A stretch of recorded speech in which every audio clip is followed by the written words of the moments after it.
तुम्ही बद्रीनाथ पासून ते कन्याकुमारी पर्यंत आणि पुरी पासून ते पंढरपूर पर्यंत कुठेही जा, हे जुनी पुरातन मंदिर प्रबोधन जे मंदिरं आहेत, प्रबोधनकार ठाकरे म्हणतात तशी सगळी पूर्वीचे बुद्ध विहार आहेत.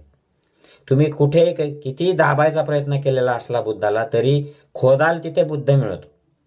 कुठले ह्या मूर्त्या सगळ्या त्यांचे कपडे काढा, दागदागिने काढा, त्यांनी ते असे बंद असलेल्या डोळ्यांना असं रंगीत उघडे डोळे केलेले आहेत. ह्या सगळ्या मूर्त्या बुद्धाच्या आहेत. जिथे जिथे असे पांढरे पट्टा असे उघडे डोळे दाखवले ते बुद्धाच्या बंद असलेल्या पापण्यांवर त्यांनी पांढरे डोळे रंगाने कोरलेले आहेत आणि मग त्याला दागदागिन्यांमध्ये झाकून टाकलेलं आहे. कुठलेही हे सगळे मंदिरं, सगळे सूर्य मंदिरं, हे मंदिरं, हे सगळे बुद्धाचे पूर्वीचे विहार आहेत. या पूर्वीच्या बुद्धाच्या मूर्त्या आहेत. खूप खूप त्याला शतकं लागलेले आहेत हे सगळं दाबायला, बुद्धाला लोकांमधून काढायला. हे बौद्ध सगळे जे हिंदू जे आहेत, गैरब्राह्मण, हे सगळे बौद्ध लोक पूर्वीचे